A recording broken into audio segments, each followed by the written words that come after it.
afternoon, good evening, good morning, depending on when you're watching this video. This is the voice and the face of Dr. Tolulope Olabintan, and I'm the CEO and the founder of Livingspring Family Medical Center here in Mansfield, Texas. And I'm really excited to be here again with you on this live.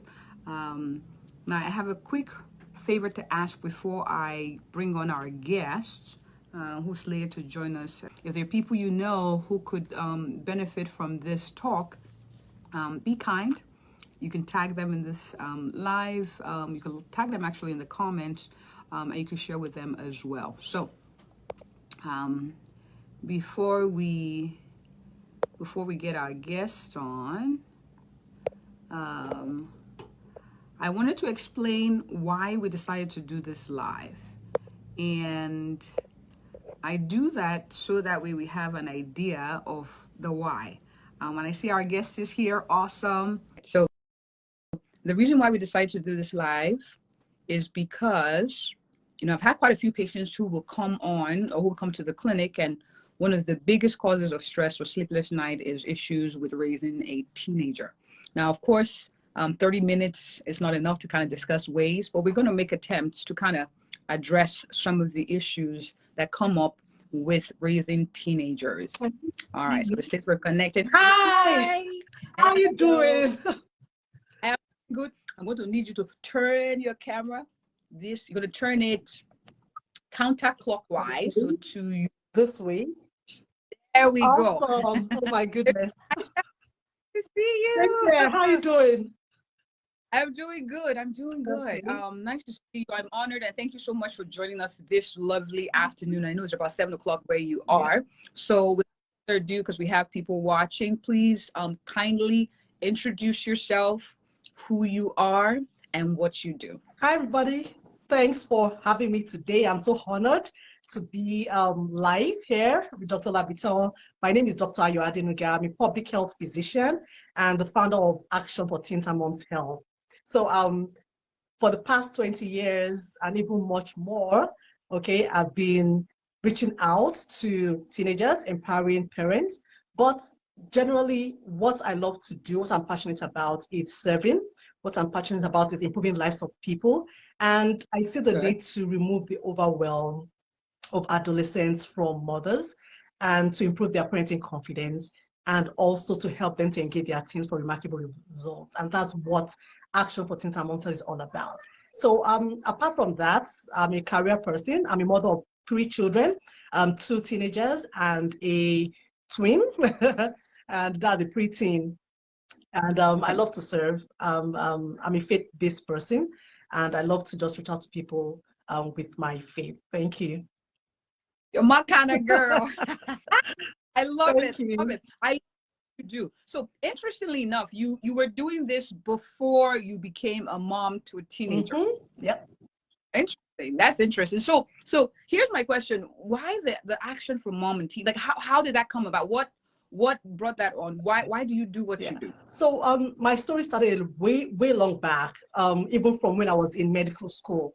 So in my second year of medical school, my very close family, almost a sister, had an unsafe abortion, and she almost lost her life. And at the end of the day, everybody was scared, and my parents were scared. And at that time, my mom came and said, "Oh, are you okay?" I said, wanted to talk to me about my sexual health and things like that. But it could have been me, it could have been any other person. And then I saw that many other teenagers and even people in their 19s, 18s are facing the same thing. And I also had a very close friend that almost had the same issue, and that's when I joined a reproductive and sexual health organization that reaches out to teenagers to increase awareness on information, seminars, through workshops, to empower them on how to keep safe, how to have information on what are the options out there. And I've been doing that for a long time. I became the chairman of that organization.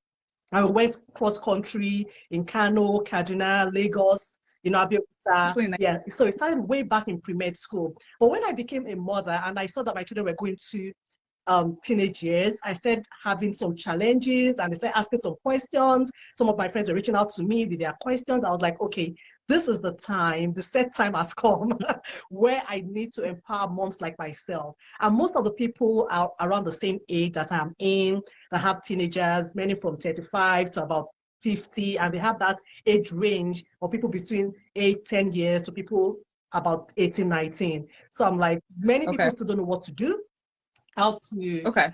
address the challenges that they are facing with their teenagers, or how to even reach out to them. And that's how that was born. Awesome. Yeah. Awesome. I'm glad, you were able to connect with a personal experience and use it as a way to improve the quality of life for others, teens and their parents. So that's really important. So my first question is this. So a lot of times, some of the stress from my patients come from the challenges of parenting teenagers. Why do you think that is? Why? That's an excellent question. And that's why I'm here actually. Many a times we start off as parents, okay? And that is the first level of leadership, parenting, we are all parents. At a point in time, the teenagers have gone from this nurturing, just listening and hearing. They've developed their own, they're starting to identify their own person. Okay, they're starting to ask questions. They want to be autonomous. They want to be their own person. Nope. And they want to just do their own thing, exactly. And this has to do with adulting, going from where they were as babies to being at the position where they become adults. So this is a transition period for them. And sometimes they don't even know what's happening to them. They have body changes, they have hormonal changes, they have new friends. Their focus starts shifting from family to the environment. And that's the point where we as parents start having that challenge, that what's happened to you? My nice boy, my nice girl that I will cuddle or say, mommy, hug me, is now like aloof, pushing away, he's on phone all the time. He now sees interest in other things.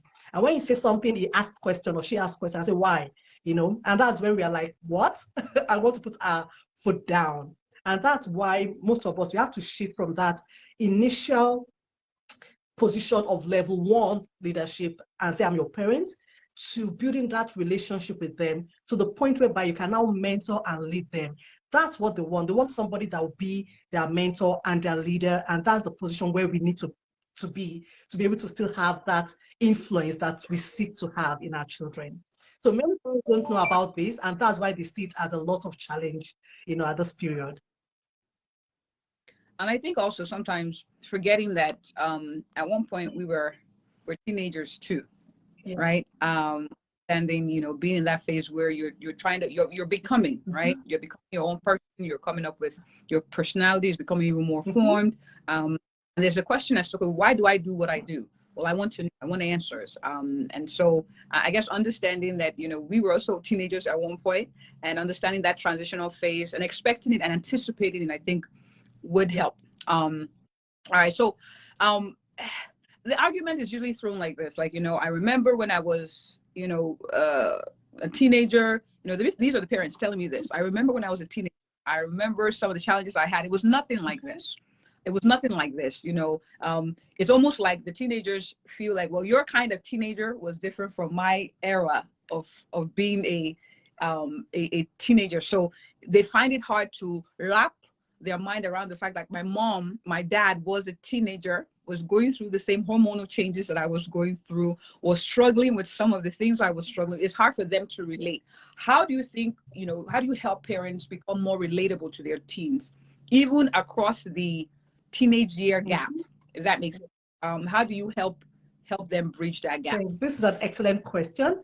And this is what we forget most of the time. You are right to say that we were there, at a point in our lives. And that's where the empathy comes in. Now, it is, it always be that difference between how our parents were. Our parents will tell us the same. When I was young, I did not do this. The same thing will tell our children. And I'm sure they too will tell their own children. But how do we bridge this gap?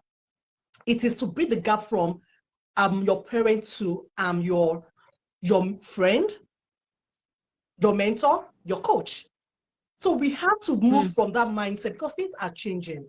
And you have to move from, while we're young, we're always like, yes, dad, yes, mom. With this new age, the new children we are seeing, they are called the millennials, and then we have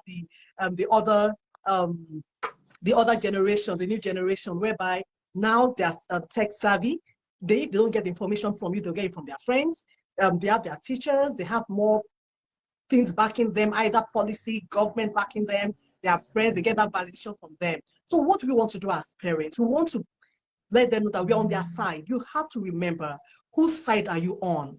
And let your child know, I'm on your side. I'm your parent, number one. I'm your friend, number two. I'm your coach and your mentor. How do we as parents want to do that? It's by listening, by communication. Okay, so the first thing is to build relationship with your child. How do you... Hi, sorry. Hi. So how do you build relationship with your child? How do you form that bonding? Because that's when they will respect you, because now they see you as your friend. Don't forget, even in business, like in your practice, people feel comfortable coming to you because they trust you. Because now they build that relationship to you. They'll say, oh yeah, if I go to this clinic, I know I'll get what I want. Does your child have that idea that when they come to you, you would listen? Do they trust you? Do they feel you care about them? And do they think that you would help them? Many a times, we parents, once they tell us something, we start either judging, we start looking at it, is it right? We start looking at it, what are you doing? Rather than attending to them, listening and asking questions. Communication skills is so important to bridge that gap you're talking about, whereby you just want to hear them out, then ask questions to understand it. You listen, you learn, and then you mentor them in that regard. If you're able to do this, you can bridge, and there's some things you don't understand, and you really need to ask to better understand. We should not come from the position of being scared, being fearful in attending to them. Teens will see that we are asking questions because we are scared, or that we want to correct them, or we want to lecture them, rather than saying that my mom wants to help me, my dad is here to help me, and then they are more receptive to that. And of course, when they see that you are there to help them, they're able to relate more with you, and they're able to follow you.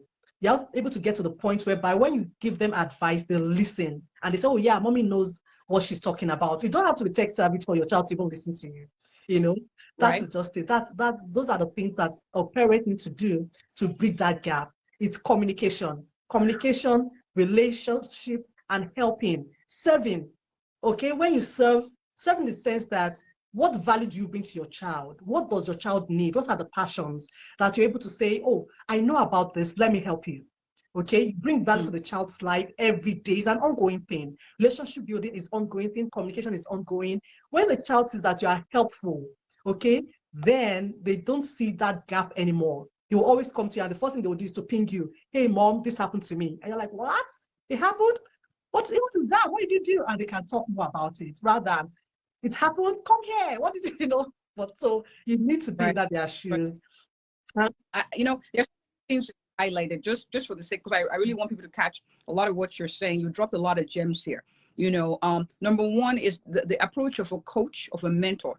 So with a coach and a mentor, if you think about other, people that you coach or mentor, there's a level of, let me listen to what you're saying. Let me hear you out. Let me understand your thought process, and then meet you where you are and try to maybe explain why some things shouldn't be the way they are, or why some things should be the way they are. So I think and that's hard, because as a parent, your first instinct is to protect, and, oh, no evil, you shouldn't do anything bad, you shouldn't go near any evil. So there's always that instinct to always want to protect. And that's good, but that must be balanced with the need to listen, to hear what that person is understanding the current situation to be. So being a good listener, being receptive. I say this a lot to my parents of teenagers: don't be so shockable. Don't be so shockable. Like, I'm not saying anticipate the worst, but don't be so, oh my God. It's more, okay, this happened. Oh, of course you're cringing on the inside, but like, okay, what can we do about this? How do we not make the same mistake? You're not pretending or hiding your disappointment. Like, well, I'm not really happy that happened, but what were you think? Like, what was the thought process? How did you get to the point where you felt like this was okay to do? I just want to understand, but not being so shockable. And then also a place of service. A lot of times when we communicate with even adults and other people, we assume that what we're teaching, what we're saying or what we're communicating is what they're receiving. A child feels that you're not communicating respect, but you feel you are, because it has to line up. So what is their level? Like, what do they understand good communication to be? You got to figure that out too, and communicate. What do they understand love to be? You got to figure that out and communicate that. It sounds very easy, like, making it sound easy, but it's a process. But there's a mindset shift as parents to understand that these are mini adults. They're and they want to be able to express themselves and make decisions, but you're their coach, you're their mentor, as well as their parent. You're a good listener, you're offering value, and you're giving them an avenue to be honest with you. So don't be shockable. Man, I don't know how we're going to finish this in 30 minutes, Doc, because I have other questions. But my next question for you is this. Let's talk COVID. COVID was throwing a big wrench. It was a big doozy for the whole world and also for teenagers. I'll be honest with you, there were cases of suicide. There was even one that happened not that long ago, 2 weeks ago, not too far from where we are, where someone took their own life. And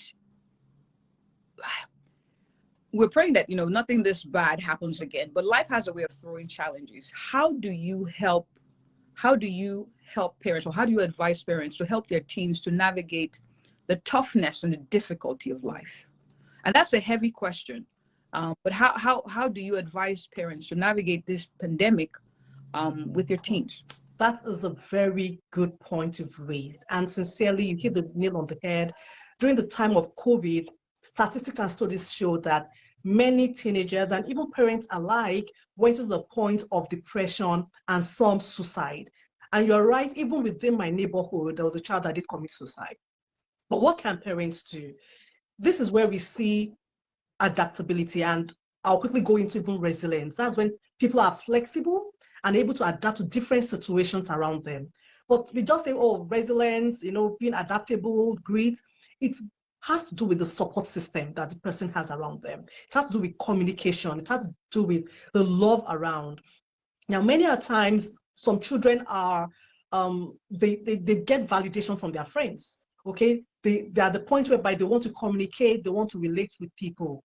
But unfortunately, during COVID, many of them were in the house. And when they were doing even virtual learning, they're not able to ask the questions they would have asked normally from their teachers. They're not able to communicate with friends that they would have done normally. They're maybe even on social media, and some of them even get abused, insulted, and get this negative energy from social media.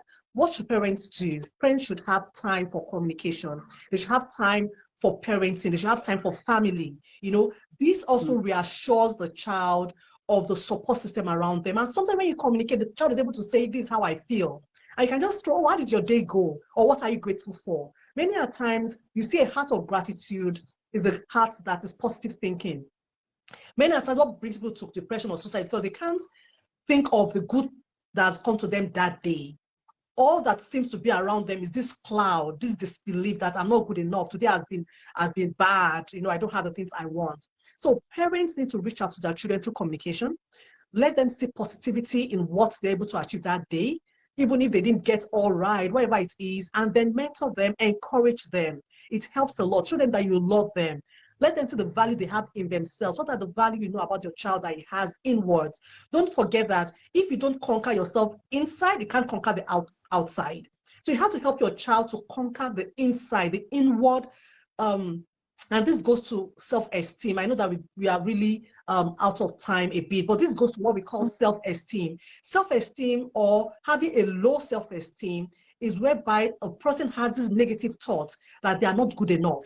They have this negative thought that they don't have the capacity to do what they're supposed to do, or they're not lovable, or they're not good enough for anything. They have lost hope. And what should a mother do is to help that child to transform the child's mindset. Let the child know that you are good enough. What are the things you have inside that you can leverage on? What is your attitude towards life?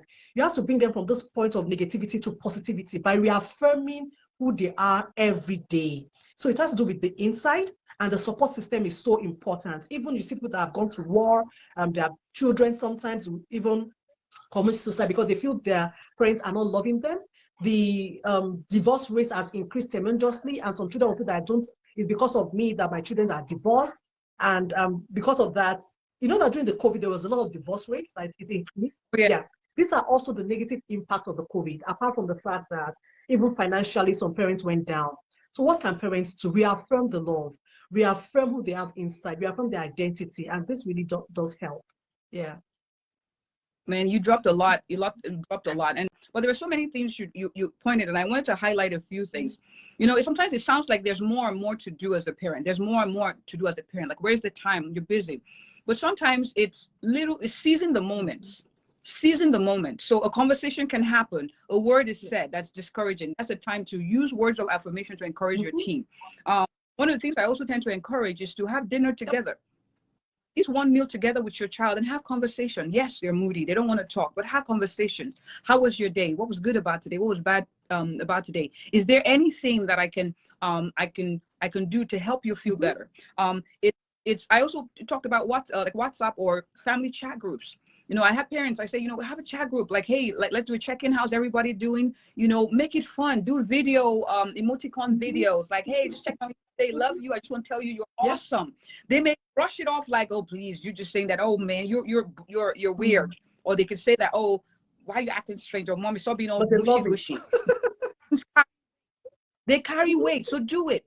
Words of affirmation, because there's a lot of negativity. There's a lot of self-doubt or self-put down. So you pour into their hearts, you pour into their love buckets. You know, reaffirm your love for them. And one of the things I've learned, now I'm not a parent to teenagers, but one of the things because I've been a teenager myself, I know, you know, and I haven't dealt with parents of teenagers. One of the things that's very important, careful to do is not only having conversation with your children when they've done something wrong. There has to be a balance. So when they've done something good, you know, you've seen it, appreciate it. It boosts, because if everything you're saying wrong, you did that wrong, then that's not good. It's not balanced. So look for opportunities. Hey, I saw that last week you were consistent. You got up early, you were in school on time. That's new for you. Good job. You know, it's seizing the moments. It's looking for opportunities to just encourage them. Support system. You have to know your kids' love language, your team's love language, and they change. They change, and it's work, but they give you clues. You give them a hug, you give them a tap, you say a word, you see their face light up a little bit, but they're trying to hide that you lit up their life. I don't know, for they want to make you, I don't know. They don't want you to see the effect you have on them, but you keep at it, and you will see the reward. You will see the You're absolutely right. Parents need to like balance care and candor. You know, there's time where you discipline, there are time where you always have to bring them close, you know, hug them. Especially the boys, at the point they'll say, oh, hug me, and at the point they're like, no, mom. Not but you still have to say, I still tell my son, you know, I have to hug you, and I will still hug him. They love it. They will say no, but they love it. You know, so you're absolutely right about that, because that's how they can reaffirm that love is there. Everybody needs a hug at one point, even me as an adult. You know, when I'm stressed, my son will come and say, Mom, you look stressed. Do you need a hug? I say, yes, I need a hug. So it's a two-way thing. You have to encourage that to help them feel loved. Yeah, absolutely. And then one more thing, I wanted, you know, we talked about resilience. That word has been thrown about, especially during COVID, building resilience. One of the things I would like to nurture or encourage is, one, practicing gratitude. See, we have to teach our teens, we have to teach our children how to practice gratitude. Gratitude is not just appreciating circumstances when they're good. You know, it's appreciating or seeing the good even during hard times. You know, people think it's when something really big and glamorous happens, then I'll be like really thankful. No, you become numb to it. So you got to practice it. Well, COVID sucks, but we get to spend more time together. You know, sucks, but you know, I'm getting to know you better. You know, I'm realizing that, you know what, maybe our relationship wasn't as good as I thought it was. What are ways that we can get it better? It's an opportunity. But we got to teach our kids how to practice gratitude every day. How was your day? What was good about today? Well, we're thankful for this. We're thankful for you. We're thankful that you came home safe. You know, we're thankful you have a roof over your head. We're thankful that no, you don't have things like your friends. No, you don't. I agree, but you have some more things than some others. So you got to learn to practice gratitude. It helps. Studies have actually showed that it actually helps with your brain function, minimizes the risk of depression. It sounds, but it works. So practicing gratitude. And number two, outlets. What are your outlets? Outside of game, outside of eating, outside of hanging out, what are the things that you could do to self-soothe that have nothing to do with maybe somebody else or TV or something else? You know, listening to music, playing piano, writing, blogging. We got to encourage that. In an age where people are heavily dependent on electronics, You know, it's important to still harness and encourage those skills. I know I sound old school, but I've seen that it works, especially in a time where social media becomes a problem, right? Those outlets are important for you because there are other ways to self-soothe. Because if people don't have outlets, places where they feel that they can, you know, de-stress, or they can, it's almost like giving yourself a hug. That's what self-soothing. Like, you know, after a day, you want to, you know, just sit down and think, what are other ways? Encourage our team. What are things you enjoy doing that don't have to be TV, that don't have to do with this, and try to take time to nurture that self-soothe outlet. Go with, help us. That's the truth of the matter. But I love what you spoke about gratitude. Every day you should have a time whereby you allow your children to show gratitude. And it has to start with you as a parent. That's how to me, whereby every day like, oh, what am I grateful for? And don't be a super mom in front of your children. Let them know that today didn't go well, but I thank God that A, B, C, and D went well. You know, I know it will be better tomorrow. And sometimes the biggest thing you can teach your children is reflection. Okay, how can you do it better? What did you learn from your experience? And what will you do differently? If there's anything you have to take from this thing, that is it. Always teach your children gratitude. If something went wrong, or even if it went well, what can you learn from that experience? Because if you repeat the same thing, they said experience is the best teacher. No, not experience, but learning from your experience is the best teacher. If you repeat the same negative thing every day, you'll not get better. So teach your children how to be grateful. Teach your children how to reflect on what went well and what they will do differently when it happens. So for instance, my son did something recently that was not so great, and he complained, oh mom, about my test. I didn't feel I did the best. I was like, get the best results I could have gotten. I said, okay, so what happened? Did you study what? He said yes, or A, B, C, and D. Okay, fine. Looking back at it, what could you have done better to make the better grade? So you have to let them know, okay, thank God for where you are, but what are you learning from that experience? It helps that resilience you're talking about. It helps to grit. It helps them to be a better version of themselves. So yeah. We're going to do this again. We have to. But I highlight a few things you said. You know, you said a lot. Don't always be a super mom. Let your kids see vulnerability. Normalize it. So that way they can be vulnerable in front of you. Number two, I wanted to highlight this as a phrase that I use quite a bit. I've seen a lot of good feedback from it. I love you no matter what. I love you no matter what. Because sometimes when our kids feel that they've disappointed us, sometimes they go into the, well, I disappointed her, I'm not good enough. So, so there's a downward turn to that. So really important. I love you no matter what. That phrase, I love you, and sometimes when things happen that's bad, and maybe I should speak, I don't know if people can relate to this, but you feel sometimes they're a reflection of you. Sometimes you got to take yourself out of that. It's not about you. What is most important is that you are grooming and raising a child or a young man or a young woman who will respect others, who will love God, who will be kind, who will be responsible. So the issue is not how he makes you look or how she makes you look, but more so the outcome you're gunning for. So sometimes we step outside of ourselves, and the embarrassment, or whatever else it is, we think that we're losing, and say, what? I care about you. I want you to be the best version of yourself. I want you to live out the purpose God has called out for you. I see it. I'm your parent, I'm your mentor, I'm your coach. So I'm going to step aside and not let, how you embarrass me be the issue, but more. So if we shift our focus from that part, I feel the relationship is better because you're asking questions. Okay, what made you do that? What were you thinking when you did that? Oh, okay. Well, that's where you may have gotten it wrong. How about seeing it this way? Oh, okay. So your goal is long-term, right? You are breeding the next generation. So it's not that they made you feel bad. It's that I want you to be a better person. So once the focus is on that, I believe relationship is better. Absolutely. I agree with you. When our focus shifts from self and our motive is not about us anymore. It's about how am I going to build up this child to be who they should be. Okay, many of them like, what will people hear when they see like this? What did it? No. Right. What you want to achieve is, in this, or you say that, are you talking to me? I do that sometimes and I have to catch myself. Are you talking to me? In my mind, I'm like, I'm your mom. No. What we are supposed to say that even if they're talking that way, you want to correct him so that he would not have that attitude outside.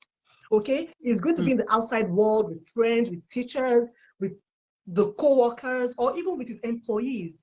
Does he have the culture of respect, of love, of compassion, of kindness, of integrity? You know, when the child does something or lies, sometimes it's out of fear. Okay, what would my mommy say? And they lie about it. Or another thing, they'll be like, oh, I don't want to hurt my mommy's feelings, just like you said. So they will say something else. But when you are correcting them out of the fact that, see, I love you no matter what, let me get to the bottom of this. And it's not about me now. I love you, it's about you. You have to get it right. Let us get it right together. They relax and they get to tell you more things. You know, even if at that moment they are still on their stance, you see that the next time their approach is likely to be different because they've seen that it is not about you as a mom, your ego, your status, but it's about them. Yeah. Awesome, Doc. Awesome. We're going to do a part 2. Now, there's one more thing I wanted to say before, because you mentioned this, the importance of community.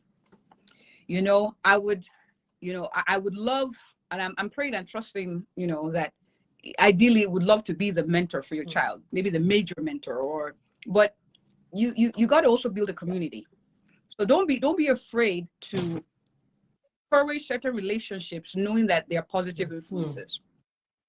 There are other people who are going to influence your teenager. Sure. You know, so start to notice those things, those people, and build a relationship with them.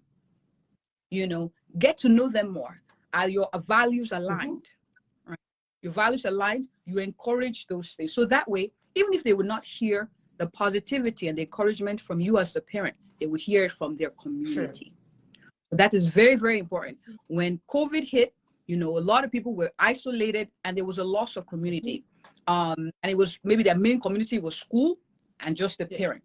But sometimes, you know, in church settings, I think they're a good way. Small groups, you know, even friends from school who can, of course, COVID, that could be hard, but, you know, virtual visits, you know, but building that community and nurturing that is very, very important, I think, for the So I just wanted to mention that. But you have said a lot. I'm so happy. I'm hoping that people are able to watch this in replay and share it over and over again. But I want you to give an opportunity for people to know where to find this awesomeness that you are. And, you know, for people to know where to get you, if they need you to come as a speaker, they need you to come to kind of have this dialogue as well about teenagers and moms and parents, not just moms, sorry. Parents. Of course, as parents, I'm sorry.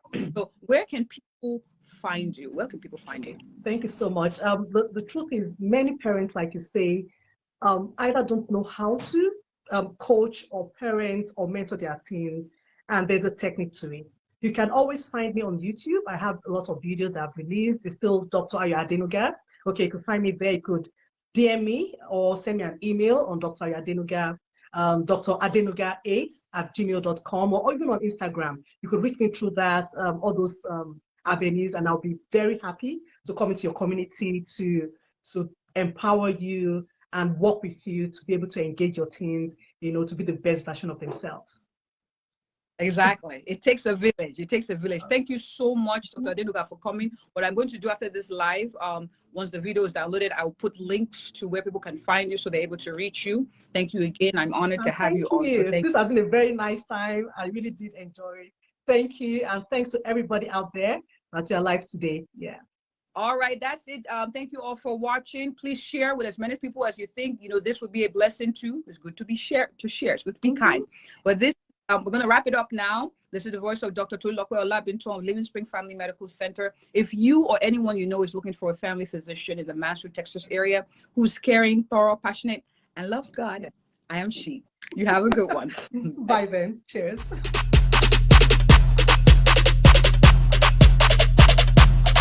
Lit. Roll up to the party, roll up to the party, roll up to the party, roll up to the